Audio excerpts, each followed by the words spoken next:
Well, first, Mr. Chairman, thank you very much for convening this hearing. I want to thank Secretary Kerry, Secretary Moniz, and Secretary Liu, and your entire negotiating team, Wendy Sherman and many others, who have devoted the last 2 years to negotiating with Iran. Incredible service to our country, incredible sacrifice to their families. And we thank you very much for your dedicated service, your hard work, and what you have, your service to America.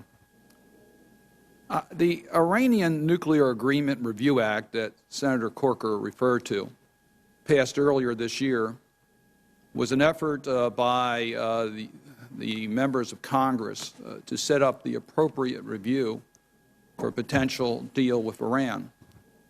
We are extremely pleased that after very difficult negotiations, we were able to get a unanimous vote of this committee, get the support of the White House, and we believe we accomplished two major objectives in passing that statute. First, of course, we set up the appropriate review for Congress. It allows us to take action, or we don't have to take action. It recognizes the fact that the sanction regime was passed by Congress and that we have a role to play in regards to implementing any agreement, as we now see in the JCPOA, that Congress has a role to play. So it's set up an orderly process, and this hearing is part of that process. It took you 2 years to negotiate this agreement. It took you 2 months in Vienna to get to the final details. We're on day 4 of our review of 60 days. I have not reached a conclusion, and I would hope that most members, I would hope the members of the Congress would want to get all the information, allow those who are directly involved to make their case. We have hearings set up next week and the following week, and we'll get outside experts. Many of us have taken advantage of that opportunity in the past, and I would hope that we will all use that opportunity before drawing a conclusion. This is a very important agreement from the point of view of U.S. foreign policy. Iran in the region is critically important to the United States' security.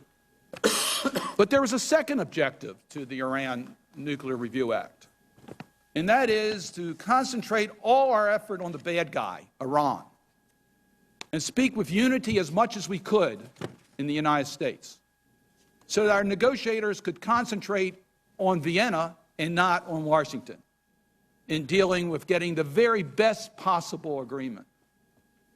And I must tell you, Mr. Chairman, I looked at the framework that was agreed to in April and looking at the final agreements that we've gotten today, and our negotiators got an awful lot, particularly on the nuclear front, which is beyond my expertise. We got things that there were many rumors during these last couple months of what was going to be in this agreement and how it was going to be weakened from the April framework that, in fact, have been strengthened since the April framework. So I just want to applaud our negotiators for taking the strength of our unity and turning it into results in Vienna. And we'll be talking a little bit about that as we go forward. The objective is clearly to prevent Iran from ever becoming a nuclear weapon power. That is our simple objective. We know who we are dealing with. This is a state sponsor of terrorism. This is a country that abuses human rights, that violates the ballistic missile area. We know all that. But we singularly are trying to prevent Iran from becoming a nuclear weapon power because we know that is a game changer in the region. That's the objective of this agreement. And the standard that we have to use, because there is no trust in Iran, for us in Iran. The Supreme Leader on Friday, after the agreements were entered into, said, we will trample upon America. We don't trust Iran. But we've got to leave emotion out of this. We've got to look at the agreements. And we've got to determine whether the compliance with this agreement by the United States will put us on a path that makes it less likely or more likely that Iran will become a nuclear weapon power. That's got to be the test that we use. So, Mr. Chairman, I have many questions that I hope we will get answers today. I hope those answers will provoke a debate among us in Congress and American people and help us make the right decisions. Since there is no trust, the inspection and enforcement regime is particularly important. We need to understand how it works. Do we have sufficient time to discover if Iran is violating the terms of this agreement in order to take effective action to prevent Iran from becoming a nuclear weapon power? That's a question that we need to understand. We need to know the breakout times. We need to know what happens after the time periods. Do we have sufficient opportunity to prevent Iran from ever becoming a nuclear weapon state, the commitment that they make under this agreement? Are the inspections robust enough to deter Iran from cheating?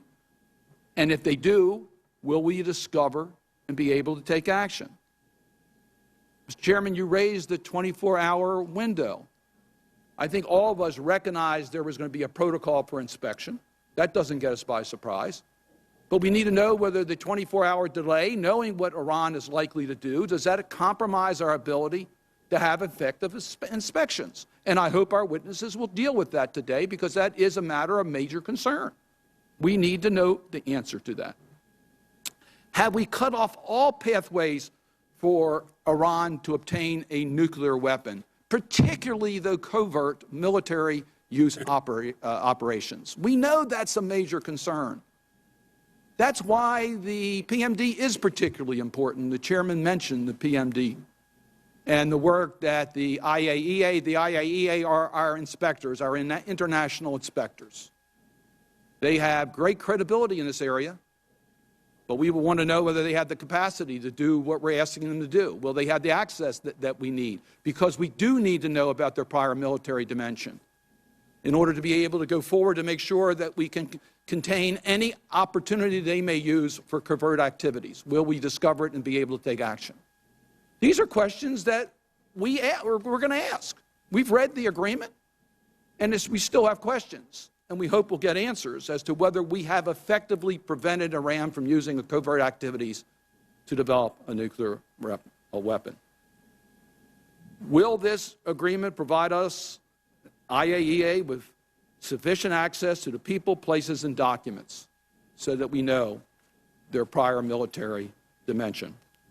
Are the snapback provisions for reimposing sanctions adequate if Iran violates this agreement? That's an issue that I hope we will have a chance to talk about. At the end of the time limits in the agreement, Iran will have the capacity to expand, as the chairman rightly pointed out, to an industrial capacity. They can get to there in nuclear enrichment and uranium enrichment. That they can do. Do we have sufficient capacity, knowing their commitments for nonproliferation, knowing the requirements of the additional protocols? Is that going to be adequate to prevent Iran? Do we have a sufficient enough breakout time that if Iran tries to become a nuclear weapon state after the time period, that we have sufficient tools to prevent them from becoming a nuclear weapon power? These are questions that we need to have the answers to before we can make our judgments. Now, there are other areas. I want to be reassured that the United States still has the flexibility to impose non-nuclear sanctions on Iran for its support of terrorism, human rights abuses, and against a ballistic missile program. No one expects Iran's bad behavior to change on implementation date. We know who we're dealing with. Will we be able to use the powers we've used in the past and build upon them to take action against Iran, particularly in light that they'll have additional resources? Can we do that? And can Congress work with the administration to strengthen those tools without violating the JCPOA? I want to know how the administration is updating its regional deterrence strategy against nefarious and destabilizing Iranian activities, and how we're going to work with our partners to build up their capacity to counter Iran, especially Israel. The chairman mentioned the lifting of the international arms embargo. That's of great concern as to what impact it will have on our regional partners. How will it impact an arms race in that region of the world? These are questions that we need to get the best information we can in making our decisions. And lastly, Let me mention this, because I think it's critically important. What are our options if the United States walks away from this? How will we be perceived internationally? Will we be able to maintain effective enforcement of sanctions with our international partners? And will Iran come back to a negotiating table with a country that has walked away from an agreement? These are questions that we need to understand. We need to know that the options are right now. Do we go forward or not? And what are the options? What are the consequences if we don't go forward? So, Mr. Chairman, we have a full plate, and I look forward to hearing from our witnesses, and I hope that the members of this committee will use the information that we get today to debate the issue, take the time that we have, and do what's right for the American people, and ultimately make the decision that we think is best to prevent Iran from becoming a nuclear weapon power.